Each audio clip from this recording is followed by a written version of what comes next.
Bismillahirrahmanirrahim. Alhamdulillahirabbil alamin. Wassalatu wassalamu ala asyrafil mursalin sayyidina Muhammadin wa ala alihi washabbihi ajmain. Amma ba'du. Dengan Allah itu nomor satu itu syukur. Syukur itu di atas takwa. Di Quran itu ada fattaqullaha la'allakum tashkurun. Jadi takwa itu supaya ke derajat syukur. Kalau Nabi membahasakan kalimat thayyibah yaitu la ilaha illallah Muhammadur Rasulullah, itu kalimat yang otoritas kebenarannya itu absolut, pasti benar bahwa alam raya niki gadah pangeran ingkang asmanipun Allah Subhanahu wa ta'ala. Tapi pengamalan niku, pengamalan la ilaha illallah itu harus ditalkin, diajarkan oleh orang yang spesialis ya, orang yang benar-benar mempunyai maslak. Maslak itu cara sampai kepada Rasulullah Shallallahu Alaihi Wasallam. Kalau tersemut ketika Mbah Mun sering ngendikan ihdinas siratal mustaqim siratal ladzina an'amta 'alaihim. Terus uniknya di surat Fatihah itu, ya Allah tunjukkan kami ke jalan yang benar. Itu bukan sirotoka jalan jenengan, tapi siratal ladzina an'amta 'alaihim. Sama ingat betul ketika Mbah Mun ngendikan Allah itu mboten saged ditiru. Wong Allah mboten dahar, mboten ngombe, mboten tidur. Sing saged ditiru niku nggih padha-padha manusa, sehingga disebut ihdinas siratal mustaqim siratal ladzina. Maka dalam disiplin ilmu sanad itu sampai ada kalimat ekstrim, man ta'allama bila syekhin fasehuhu setan. Itu tidak main-main ya. Artinya ketika orang lain menuduh dunia kiai katanya terlalu kayak kerajaan kecil, santri tidak pernah ngeritik, itu keliru. Sebetulnya memang aturan ilmu itu diantaranya untuk ilmu agama itu harus pakai apa? Sanad. Bukti ini apa? Ihdinas siratal mustaqim siratal ladzina an'amta 'alaihim. Jadi untuk mengikuti jalan Allah niku harus mengikuti jalannya orang-orang yang telah engkau beri nikmat. Telah itu artinya finish. Finish itu artinya sudah meninggal. Sama masih ingat betul kalimatnya Mbah Mun, kalau kamu ngikuti orang, kalau ingin kebenarannya permanen, yang sudah meninggal. Potongan-potongan soleh dadakan ngeten kan nggak meyakinkan. Pas ngaji gayanya kayak wong soleh, enggak mulai kumat meneh, soleh meneh, kumat meneh, itu kan nggak meyakinkan. Istighfar gini nangis, karek nonton dangdut gini nyesal. Terus apa ya, nggak jelas no? Terus gak kasil maksiat ya nyesal, gak kasil toat gitu nyesal. Itu nanti ikut partai wa akharuna atarafu bidunubihim kholatu amalan sholihah wa akharuna sayyi'ah. Jadi orang-orang zaman akhir itu nyampur aduk antara kebaikan dan keburukan. Kayak sampean sering sholat saf awal itu ya baik, tapi ya ono sombongi. Maksudnya ono sombongi kowe iku sapa wani kok ngarep. Maksudnya itu ya ribet kan. Makanya ada wali jadi wali itu karena kalau sholat itu di belakang. Alasannya aku izin mbek pangeran sawane kok ngarep. Jadi ilmu itu macam-macam.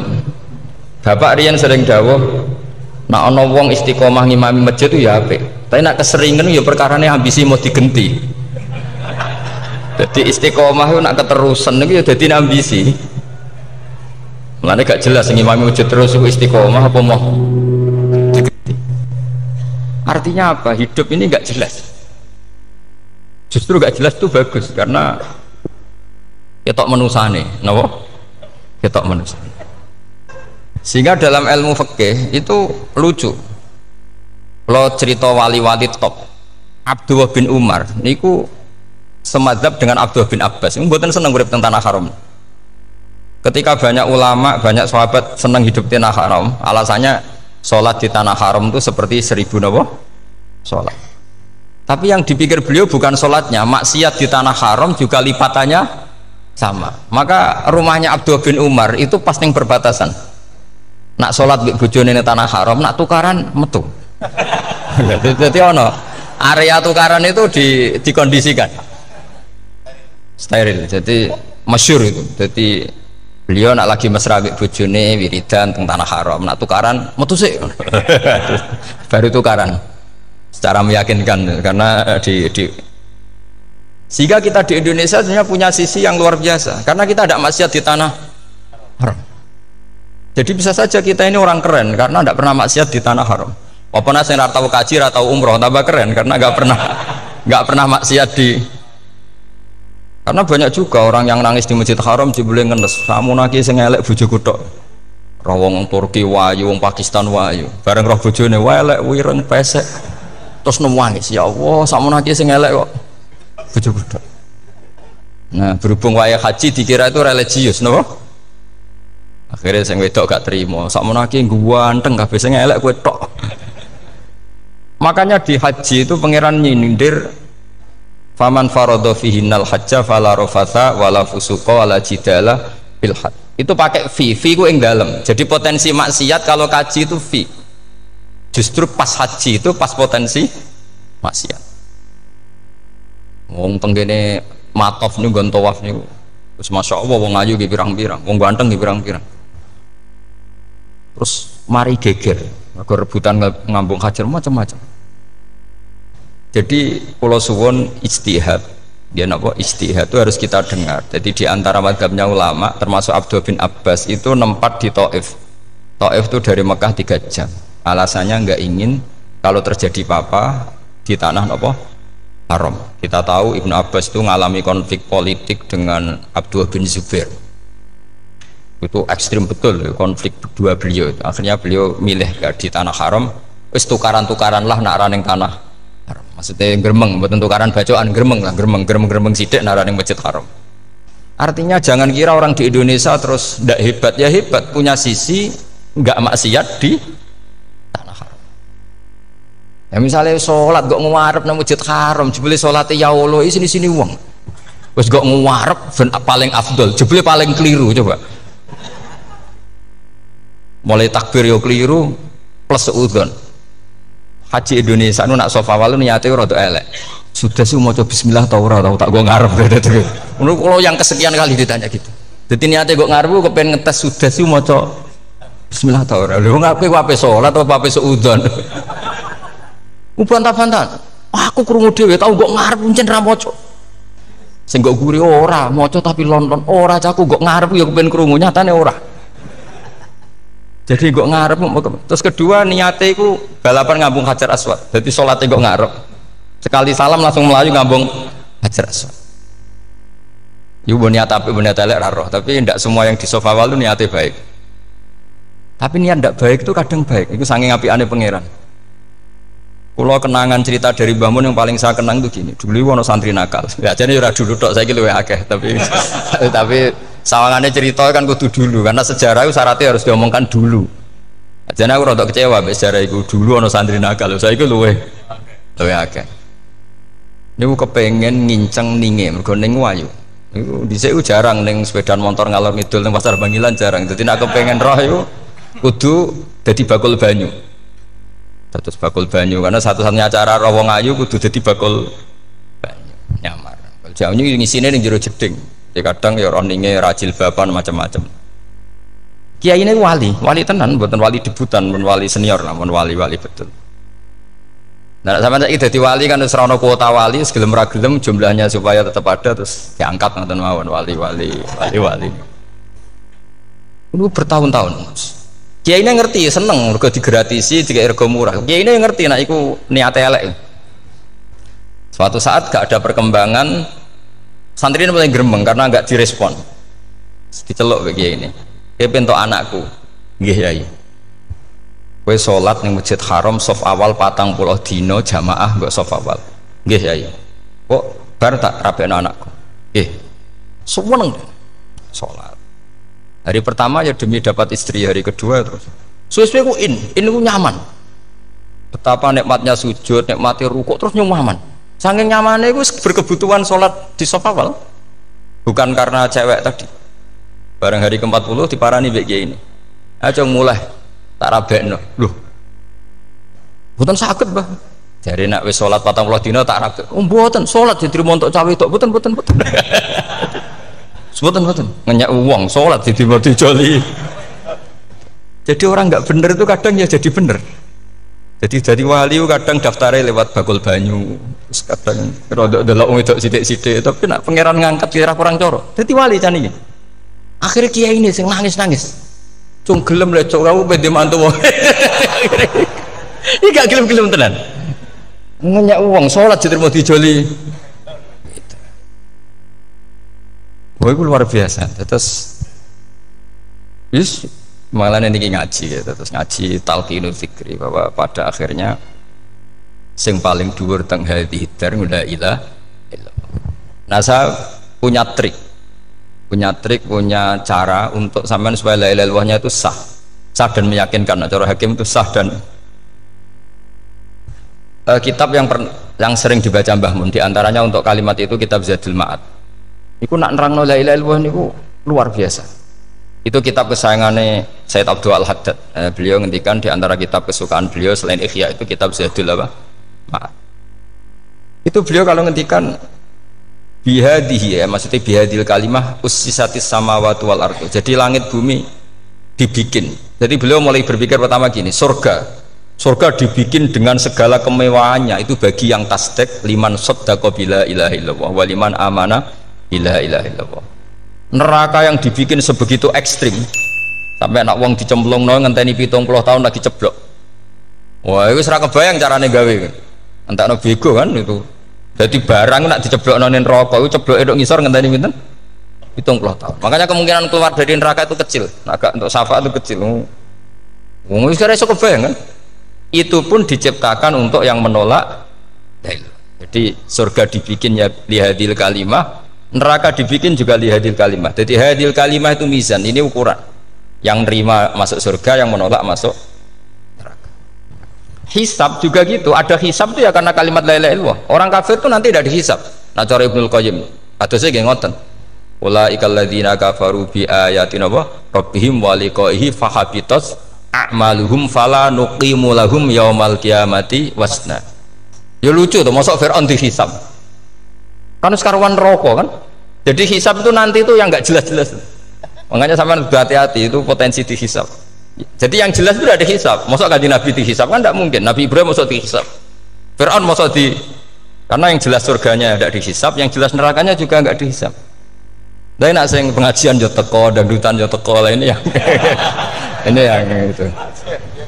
Ya itu hisab itu. Dulu biskop ya bayar, mlebu masjid ya bayar. Cuma ada biskop 10.000, nak ning masjid 2.000. Itu ya hisab itu nanti.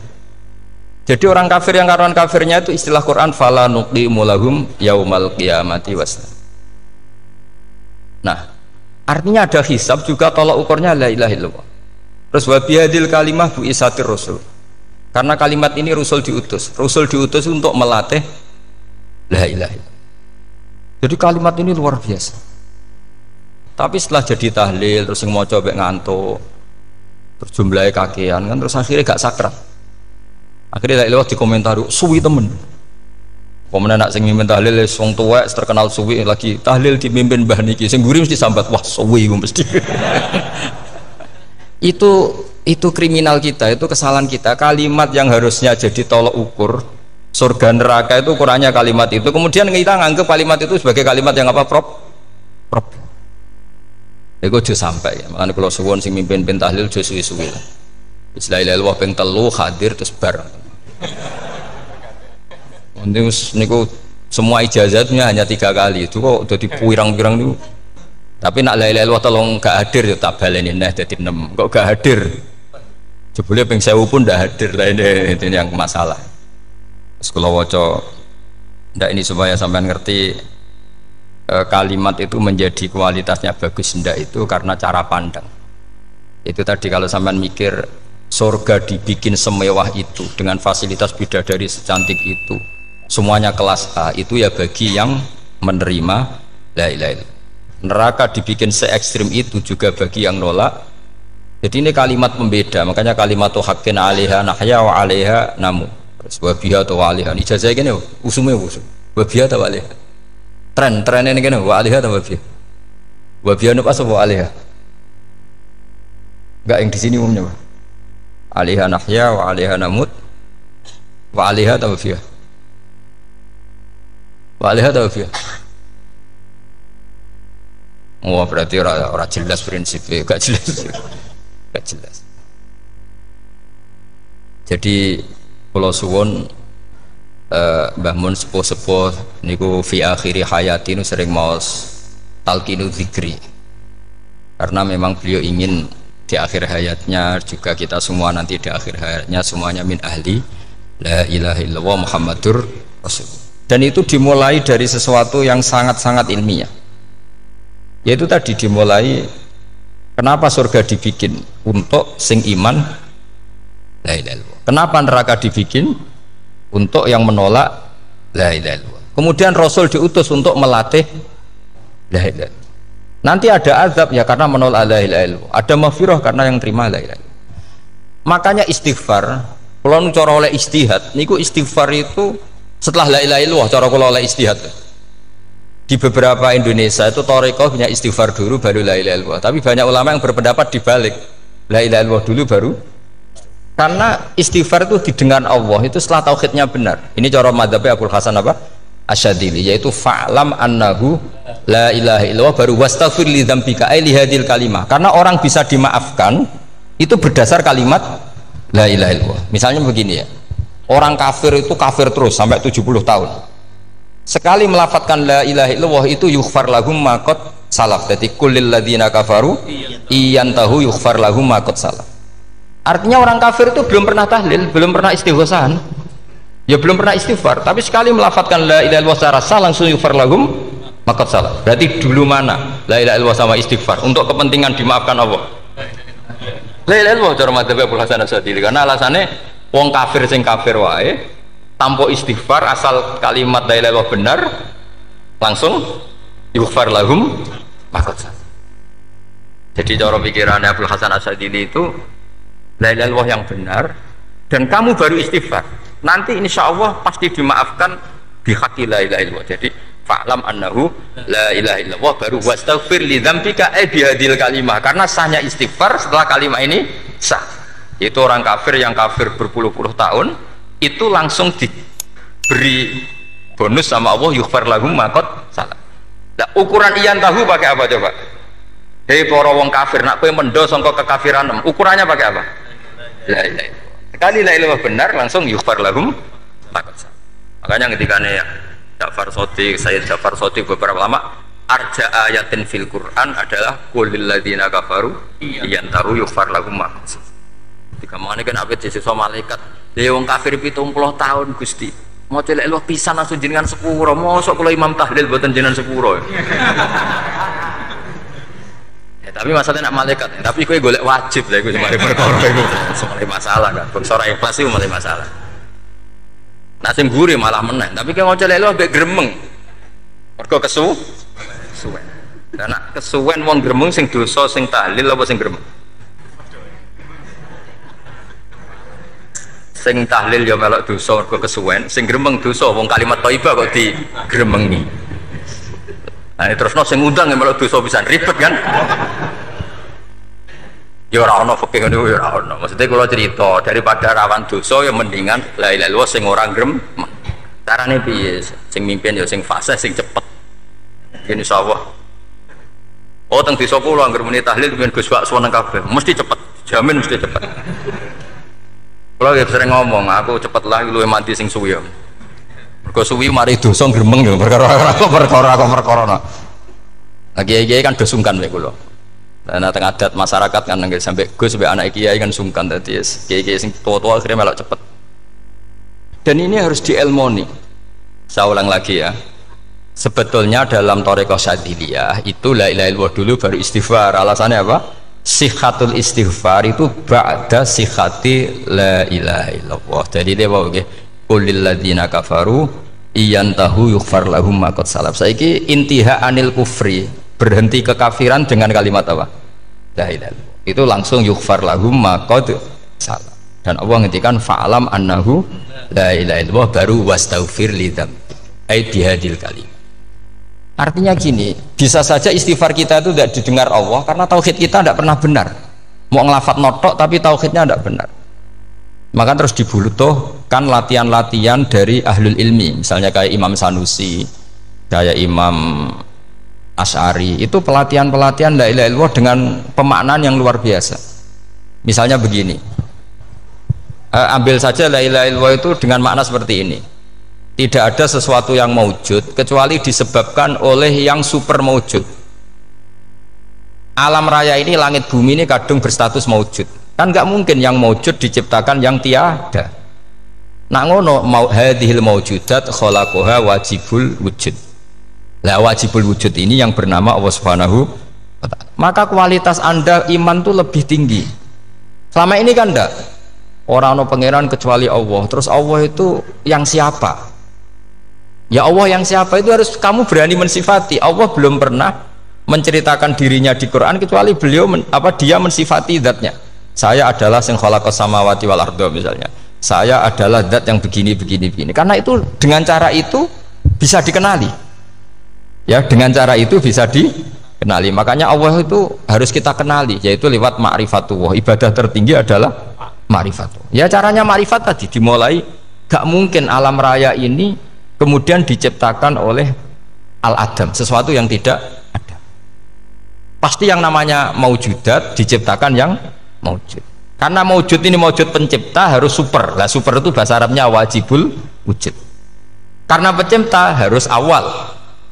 Gak mungkin Fir'aun itu Tuhan lahirnya di bumi, berarti dulu buminya ketimbang Fir'aunnya. Tuhan-Tuhan yang lain juga begitu, masa dulu buminya ketimbang Tuhannya. Makanya Allah pasti Tuhan betul karena bersifat awal, bersifat qadim.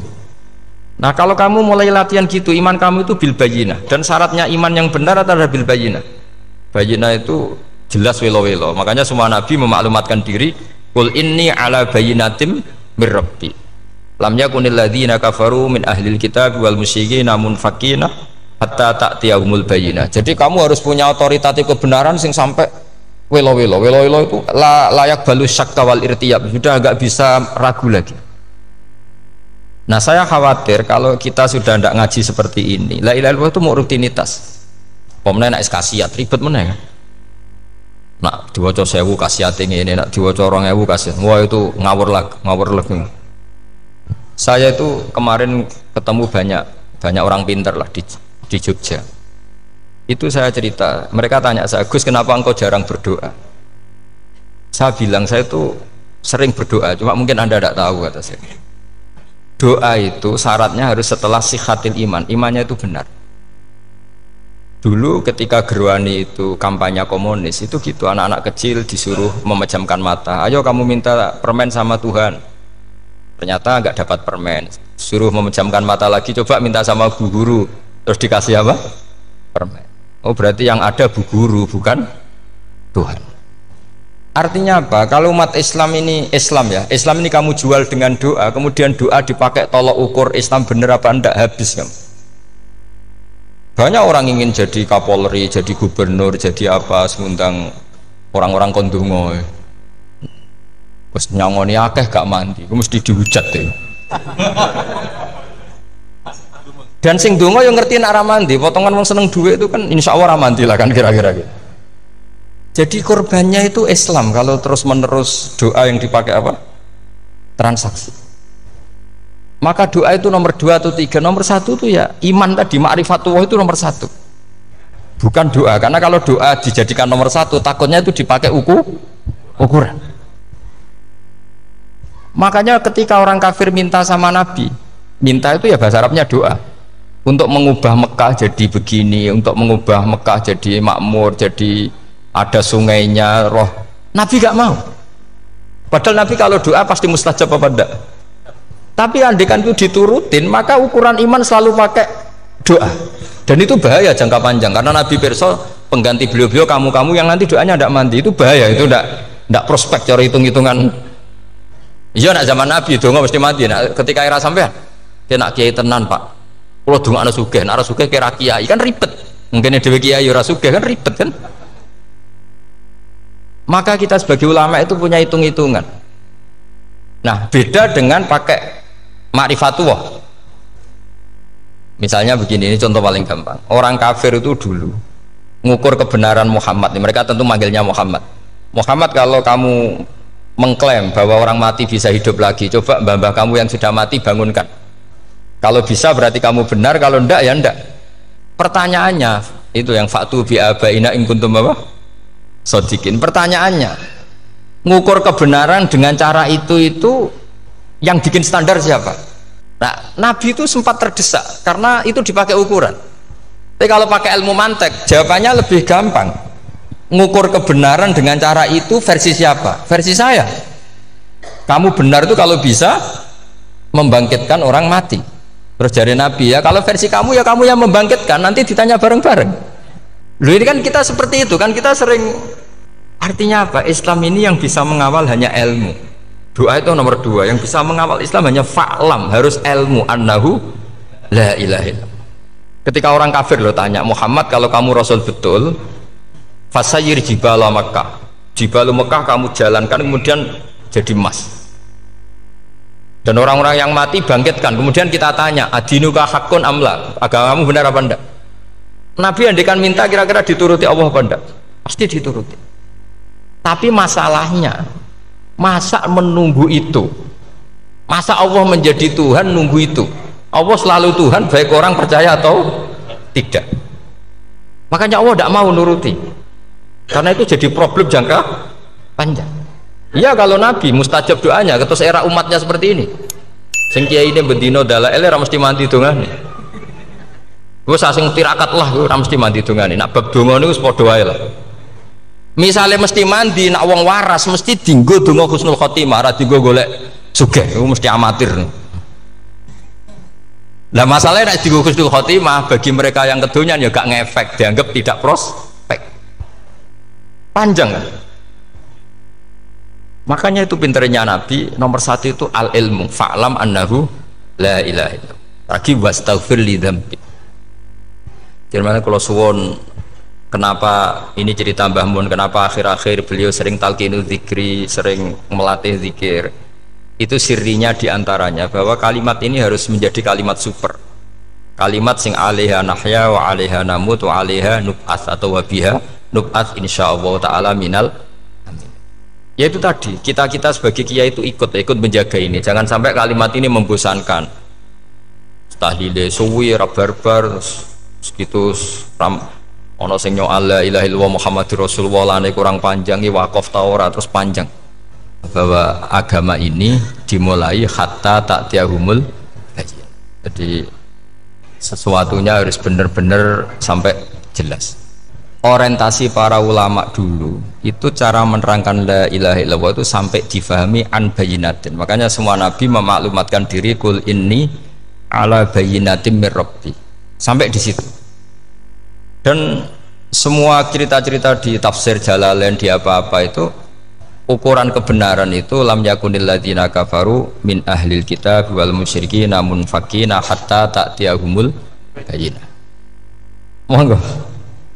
Maka semua kita itu harus punya kecakapan untuk merangkai dalil.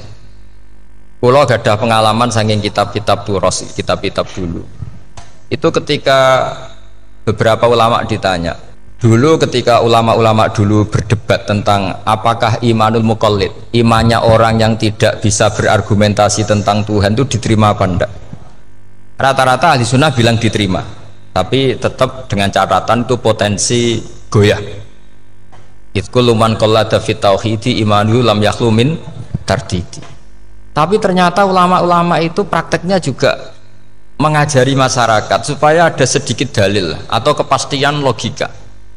Masyhur itu ulama dulu ketika tanya orang-orang Arab, orang-orang desa, ya Arabi, bima arafta rabbak. Kamu kok tahu kalau Tuhan itu ada, itu gimana? Jawabannya mereka meyakinkan. Al-ba'ratu tadullu alal ba'ir wa atharul aqdam yadullu alal masir. Ono tletonge sapi ya mesti ono sapine. Ono atharul aqdam artinya ono tipake wong liwat ya mesti ono sing liwat. Sehingga itu sudah dianggap cukup kalau ada makhluk ya ada khalik. Artinya terus menjadi gampang ketika Allah ngendikan misalnya am khuliqu min ghairi syai'in. Mosok hadhil makhluqat sing maujudat kemudian khalaqahal adam. Itu kan enggak ketemu akal. Maka termasuk kekaguman saya sama kitab Fathul Bari sarahnya Bukhari itu ngendikane Wahada sing inda ahlil mantak yusama iltidzadan aklian, bahwa agama ini harus ada kenyamanan secara akal. Kalau Nabi membahasakan wajadah halawatal apa? Iman. Iman yang manis itu misalnya kita profesor, kita ilmuwan, kita seorang yang top, yang paling cerdas di dunia. Kemudian kamu secara agama didogma oleh pimpinan agama kamu. Kebetulan pimpinan agama kamu misalnya komunis.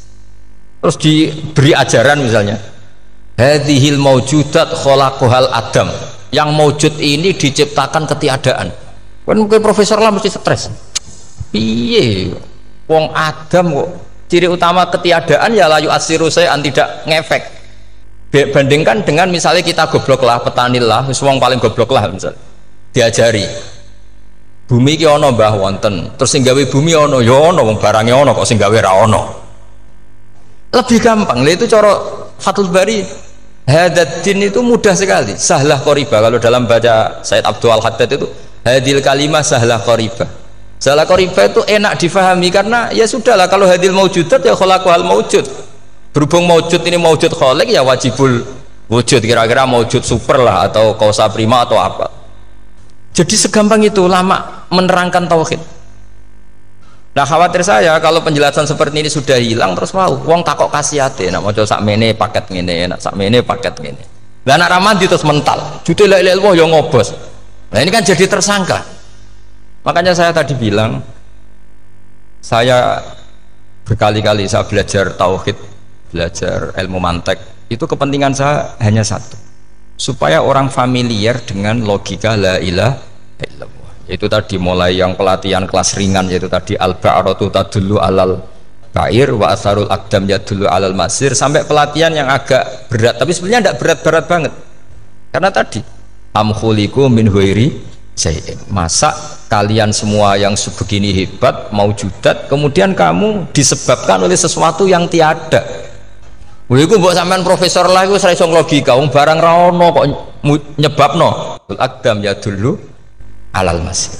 Jadi ono teledong ya mesti ono sapi ini, ono tipak tracaane tak kaki ya berarti ono sing barli liwat. Artinya hadil alam ini atharun min athari kudratu. Kula suwun kula wau mun maca sanad talqinu dzikri dari Mbah Mun, dan saya berharap kita ini saling menopang. Makanya saya Gus Zofur itu sering belajar mantek sampai belajar usul fikih, karena nggak bisa kita tanpa ditopang ilmu-ilmu seperti itu, tidak bisa, karena banyak khurafat, banyak syubhat. Termasuk penumpang paling gampang adalah Anda berislam secara senang, secara ceria, supaya tidak kepikiran nyuwun sewu pindah agama atau pindah ke yang macam-macam. Makanya diantara rumusnya Islam itu raditu billahi robba. Raditu itu puas, sampai cari di kamus, ridho itu puas, marem. Ojo mbok maca di pangeran Allah pah-pah. Makanya kalau berharap jenengan jangan sering berdoa, nanti gampang kecewa, karena potensi tidak mandinya lebih tinggi gitu loh.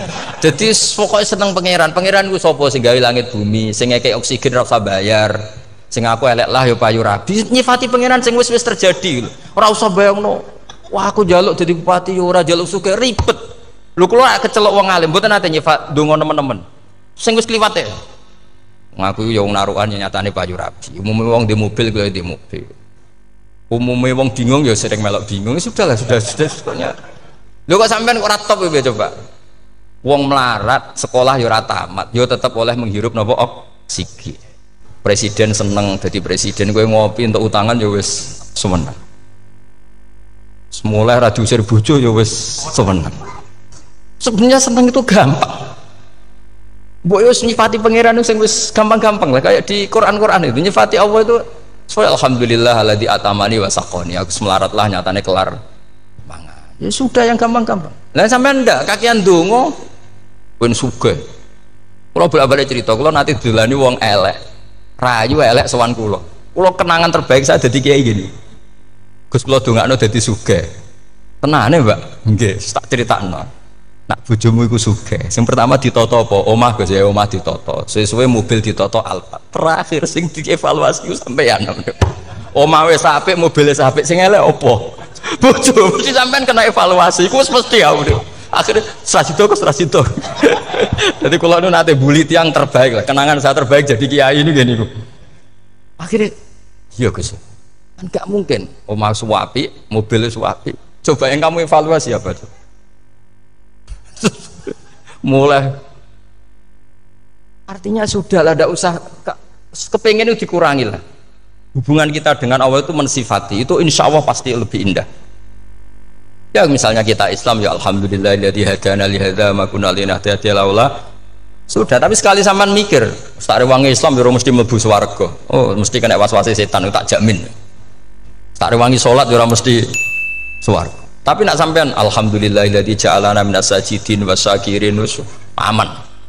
Maka alhamdulillah itu kalimat paling keren. Makanya da'wahum fiha subhanakallahumma wa tahiyyatuhum fiha salam wa akhiru da'wahum alhamdulillahirabbil alamin. Jadi pokoke ngoten. Sore pura usah kakek jaluk, karena potensi tidak mandi itu tinggi. Sama ndak kutub, ndak ahdal, ndak abdal, ndak apa saja. Yes donga umume wong-wong lah. Dunya hasanah fil akhirati hasanah wa qina adzabannar. Hasanah wa bi artine pokoke hasanah. Pokoke hasanah fil akhirati ya hasanah. Nek ra iso hasanah ya rabi itu jenenge hasanah pokoke sementing. Karena kula niku pengalaman dadi kiai, angger wong kok kakean donga mesti kakean ngeluh. Ya karena potensinya tidak mandi. Jajal saya mendung apa jajal. Selama ini kan, yuk mapan yo ora tau mapan, yuk suga yo rakus. Wis diparingi cara pangeran wis maringi, jebule sampean ingin lebih. Makanya saya mohon sekali. Jadi hubungan dengan Allah itu nomor satu itu syukur. Syukur itu di atas takwa. Di Quran itu ada fattaqullaha la'allakum tashkurun. Jadi takwa itu supaya ke derajat syukur. Karena tadi lah, cobalah dilatih. Saya pernah ngecek orang yang sekarang dugem menikmati maksiat dengan orang yang takwa mensyukuri tidak maksiat, itu nikmatnya itu masih tinggi nikmatnya orang yang syukur karena berhasil meninggalkan maksiat. Makanya kamu yang syukur bengi-bengi seradi duit ning kamar wudu bariku ngelamun jujuk esok yes alhamdulillah gak maksiat. Kira usah bayangno terus tahajud, qiyamul lail iku para habaib, para ulama itu kira ramakome lah seperti itu. Terus ramakome.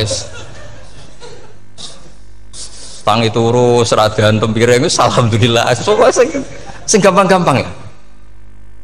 Dan itu memang ajarannya Nabi. Jadi Nabi itu kalau bikin ajaran itu orang sing asbaha aminan fi sirbi, pokoke mu'afan fi badani indahu kutu yaumi faka'an nama khizat lahu dunya bi hadafiriha. Jadi bayangkan ini man asbaha aminan fi sirbi, ngontrak ya ora diusir sing di omah, kumpul mertua ya ora diusir mertua, kumpul bojo ya ora diusir bojo, aminan fi sirbi, mu'afan fi jasadis, urip nak guyu do banter wis bengak-bengok. Indahu kutu yaumi dina iku iso mangan. Iki faka'an nama khizat lahu dunya bi hadafiriha. Anggap ae kowe itu sak donya. Lha wong paling sugih gawe kolam renang paling 100 meter persegi. Kowe ndelok laut renang sak kapoke. Pokoke urip ku sing gampang itu. Kok senengane repot to? Senengane repot. Pokoke kula kepengin niku jenengan syukur lah. Pokoke lho nggih malah niki pokoke niki kampanye syukur lah. Pokoke karena tadi coba yang biasa donga-donga itu dikurangi lah. Syukurnya dulu yang lho sampean tak arani. Doa yang mandi itu dimulai apa? Asana Allah. Tinggi mana doa dengan syukur? Syukur. Nabi itu kalau berdoa itu nyifati Allah panjang sekali. Alhamdulillah hamdan katsiran terus wa hamdan wa fi ni'amahu wa yukafi mazida ya rabbana lakal hamdu kama yanbaghi li jalali wajhika azimi sultanik la nuhsi sana'an 'alaika anta kama athnayta 'ala nafsik antal muqaddim wa antal muakhir. Wus panjang. Sampean kan gak muqaddimah suwidi. Dongane sing wis gak dia 13 kalau kan sering mau ikhya itu kalau muji pangeran itu sampai lupa Imam Ghazali saking panjangnya sama delok donga-dongane Nabi itu kalau muji Allah itu panjang sekali dongane sithik nak jenengan muqaddimah alhamdulillahirabbil alamin nabi angob pas donga ya Allah ya Rabbana temenan blas gak dia 3 Jadi saya mohon sekali gitu, agama ini harus bifarohin wasukurin. Kalau dungo yang paling kalau kenang sama yang Mbah Mun gini, us farihi namuna amin. Pokoknya kita itu, pokoknya senang. Makanya kalau suwun lah, pokoknya beragama terus senang. Rodi itu bila roba, rodi itu kalau anak maknanya marem lah, marem di pangeran Allah itu marem. Atau Sayyidina Ali lah. kafani izzan antakuna li robban wa kafani fakhran an akuna laka abdan. Pun Gusti entek bangga kula dadi manusa mergo pangerane jenengan. Cara di pangeran Firaun kan yo ribet wae. Wis mati tenggelam dadi ton. Terus wa kafani fakhran an akuna laka abdan. Kula nu seneng banget mergo dadi kawulane jenengan. Misale dadi kawulane presiden ya iso coplok. Kawulane menteri kadang ketangkep KPK.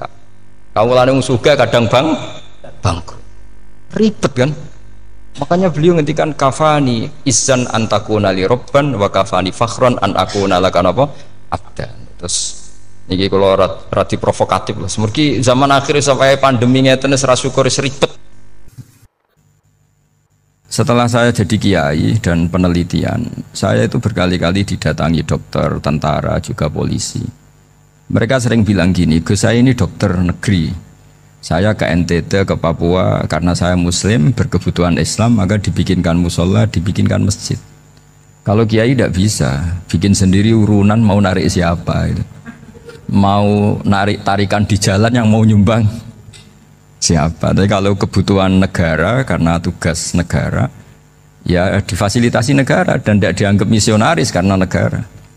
Begitu juga di beberapa negara yang non muslim kayak di Argentina, di Venezuela itu ada masjid, ada kajian Islam ya karena duta besar dan itu aparat negara. Disinilah kearifan para ulama berkoalisi dengan umarok dengan makna yang positif bahwa agama ini harus ditopang umarok, sistem negara. Tentu di situ ada tentara, ada polisi, ada macam-macam. Kita sebagai kiai juga nggak berdaya di depan para bandar narkoba apa-apa kalau nggak ada BNN. Kita mau apa dengan korupsi kalau tidak ada KPK. Sehingga kearifan para guru-guru kita, mulai Mbah Maimun, bapak saya sendiri, NU, Muhammadiyah, semua ormas-ormas Islam itu pasti maulah kerjasama. Karena kita siapa ya? Kalau tidak kerjasama. Dan di antara pesan Rasulullah SAW adalah yaduwahi ma'al jamaah. Jadi apa ya, kebersamaan itu sudah berkah. Fa inna yadallahi ma'al jamaah. Jadi berkah. Lalu kenapa saya kalau ngaji bawa kitab? Ini agak sebetulnya itu lazim. Lazim itu suatu yang harus. Tapi karena kelamaan mubalek itu tidak pakai kitab. Seakan-akan bawa kitab itu yang aneh. Sebenarnya aneh mereka. Karena begini logika simpelnya ya. Umat Nabi ini berhak dapat apa coba? Berhak dapat warisan yang paling luhur, paling hebat, paling jernih. Apa itu Quran dan hadis? Pertanyaannya, siapa yang paling punya hak otoritatif untuk menerangkan Quran hadis? Ulama. Ulama yang mana? Ya yang kapabel, yang sudah diakui dunia kayak Imam Ghazali, Imam Bukhari, Imam Syafi'i. Artinya kalau kita tidak pakai materi itu ulama mendapat pikiran kita, bukan mendapat pikiran mereka. Saya ulang lagi, kalau kita tidak pakai materi yang otentik, yang orisinil, umat ini mendapat pikiran kita, bukan pikiran mereka. Maka saya berusaha supaya teman-teman atau semua umat Islam dapat pikiran-pikirannya Imam Ghazali, pikiran-pikiran Imam Bukhari, pikiran-pikiran Abdul Qasim Al-Junaidi, kejernian-kejernian Abu Yazid Al-Bustami. Kejernian itu diantaranya adalah misalnya makalah yang menurut saya itu makalah yang super. Jadi untuk ngadepi krisis karena COVID atau karena apalah. Itu lama dulu sederhana sekali. Beliau-beliau punya rumus yang mungkin jarang didengungkan orang, tapi saya akan kampanye rumus ini. Al-istighna, hakikatul istighna, itu adalah al-istighna anis syai' labihi. Jadi pemenuhan kebutuhan yang sebenarnya adalah kita berusaha menghindari sebanyak mungkin kebutuhan yang sekunder, yang enggak penting. Bukan memenuhi semua yang kita inginkan. Jadi misalnya begini ya, kalau kita lapar, itu keinginan kita itu makan enak apa asal makan? Tentu jawabannya asal makan yang sehat. Tapi kalau nuruti nafsu kita, makannya yang enak, teman makan ya enak. Terus di warung yang favorit. Ini kan satu kebodohan. Kenapa untuk makan saja butuh definisi sekian banyak? Yang kita harus kecewa, warung favoritnya bisa sudah tutup. Atau kita ke sana harus macet. Ribet. Yang benar-benar arif dan bijaksana itu adalah al-istighna anisya. Sesuatu yang tidak mendesak itu jangan jadikan kebutuhan. Sehingga kalau kita puasa misalnya, semua makanan itu enak karena kita sangat lapar. Sehingga Abdul Qasim Al-Junaidi ketika ditanya, Ma'idamu to'am, lauk makanan itu apa? Jawabannya lucu, alju, lapar. Kalau kamu lapar ya semuanya enak. Ini sudah mulai hilang. Kita bilang makan enak itu ya sate, ya gulai, ya pizza yang kita senang. Akhirnya apa? Untuk nikmati nikmatnya Allah itu kita jadi ribet. Apalagi yang orang-orang fasik harus ditemani perempuan yang tidak halal misalnya, atau harus ada ajudan, ribet. Nah pertanyaannya, orang yang ribet sama yang nggak ribet itu pinter mana? Pinter yang nggak ribet. Nah ini kearifan-kearifan yang mulai hilang. Lalu siapa yang bisa mewarisi itu? Ya ulama. Jadi ulama itu cara berpikir sebenarnya simple.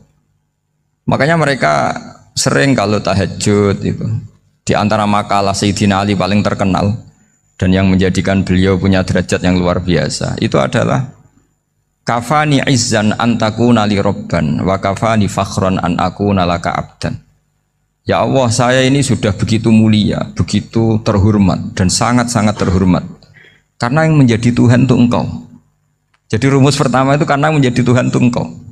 Hanya Tuhan yang abadi, Tuhan yang pertama, hanya Tuhan yang al-awwal. Coba ya Allah, kalau saya ini punya Tuhan Fir'aun, punya Tuhan mati jadi tontonan lagi, itu kerennya di mana coba? Andaikan kita punya Tuhan Fir'aun, atau punya Tuhan yang asal usulnya manusia, apapun hebatnya manusia itu, kita punya Tuhan manusia itu. Tuhan yang lapar, yang kalau nggak makan mungkin pingsan, mungkin bisa kena COVID, nanti Tuhannya diisolasi, kayak apa? Makanya ketika Tuhan Allah menyindir ketuhanan selain Allah itu, Allah hanya menyindir dengan kalimat sederhana, karena yakulani to'am, yang kamu tuhankan itu masih makan. Artinya kalau nggak makan ya lemes. Jadi lama-lama ada orang gini, alhamdulillah tadi Tuhan mampir ke saya, kelihatannya lapar, setelah tak kasih makan sehat lagi. Susah nggak punya Tuhan yang seperti itu. Beda dengan Tuhan kita, Tuhan yang nggak butuh makan, nggak butuh minum, al-qayyum, zat yang berdiri sendiri tanpa butuh yang lain, al-awwal. Sebelum ada langit bumi sudah ada Tuhan kita yaitu Allah. Bandingkan dengan Tuhan-Tuhan yang dipertuhan yang lain, yang adanya setelah bumi, misalnya Fir'aun dan sebagainya. Sehingga Sayyidina Ali pertama jadi kebanggaan apa? Kafani izzan antakuna li robban. Saya ini keren betul karena punya Tuhan yaitu Engkau. Tuhan yang lahul asmaul husna, Tuhan yang semuanya punya kebaikan, punya keabadian, punya keagungan. Terus wa kafani fakhron an aku nalaka abdan, dan saya bangga sekali karena saya menjadi hambamu. Kalau saya jadi hambanya Pak Rektor ribet kan, sudah tak hormati ternyata nanti tidak rektor, ya kan ribet kan. Terus pokoknya ribet, jadi budaknya manusia itu ribet. Makanya ada seorang wali datang ke temannya yang jadi presiden atau jadi raja. Datang ke situ karena tidak punya uang, mau minta uang karena temannya raja. Setelah sampai sana ternyata temannya ini karena orang soleh pas berdoa, ya Allah saya minta ini, minta ini, minta ini. Terus si wali tadi pulang. Tanya, kenapa kamu pulang? Ternyata dia sama, masih minta-minta kayak saya. Jadi sederhana dia. Sama-sama minta kamu, minta zat yang kamu mintain katanya. Jadi dulu itu orang itu sebegitu dekat dengan Allah. Sehingga si raja ini terus ketemu wali tadi, tanya, kenapa kamu menyepelekan saya padahal sekarang saya raja?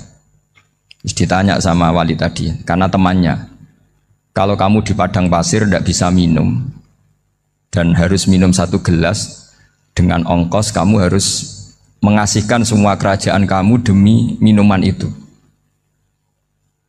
Pilih mana, minuman apa tetap jadi raja? Ya saya milih bisa minum. Saya tidak raja tetap hidup, tapi kalau nggak minum mati. Bagaimana Anda bangga dengan satu kerajaan sing la yusawi kak samain, yang tidak sama dengan segelas air. Jadi artinya terus mereka melihat jadi raja itu ya biasa, jadi presiden biasa, jadi rektor biasa, karena mereka biasa berlogika. Hakikatul izzah itu ya taqarrub ila Allah, yang benar-benar terhormat itu ya dekat dengan Allah. Begitu seterusnya mereka bikin paradok-paradok yang aneh, tapi itu menjadi pelajaran. Bapak saya Ki Nur Salim itu senang baca anekdot Nasiruddin Koja. Itu kalau bikin orang-orang aneh, itu dia datang ke satu pesta, pakai baju lusuh, pakai sarung lucu atau celana lucu. Sama Sohibul Bed yang punya acara dibiarin. Setelah dibiarin dia pulang pakai jas, pakai dasi, pokoknya keren. Dihormatin, pakai alpat, pokoknya dihormatin. Silakan. Pas dia disuruh minum, minumannya itu disokkan saja ke sakunya. Jas, kamu harus minum yang banyak, karena kamu yang dihormati, bukan saya. Terus makanannya semuanya diletakkan di saku, ada yang apa? Ayo kamu makan yang banyak. Alpatnya juga gitu, dikasih sate apa? Ayo kamu makan yang banyak. Mereka tidak melihat saya, melihat kamu. Akhirnya orang satu pesta itu istighfar semua, berarti kita ini salah. Terus dia pidato, kenapa kamu ngomong gitu? Tadi saya datang, orangnya sama.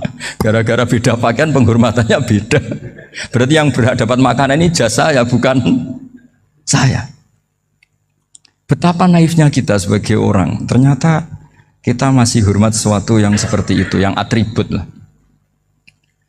Jadi orang-orang sufi itu orang yang bisa menertawakan dunia. Akhirnya ya, pertama dia dianggap orang gila, masa jas dikasih makan, dikasih minum. Tapi secara fikih dia benar, haram dia makan. Karena pas dia datang dibiarin, setelah pakai jas dikasih makan. Berarti hakikat yang dapat rezeki siapa? Jasnya apa orangnya? Jasnya apa orangnya? Jasnya.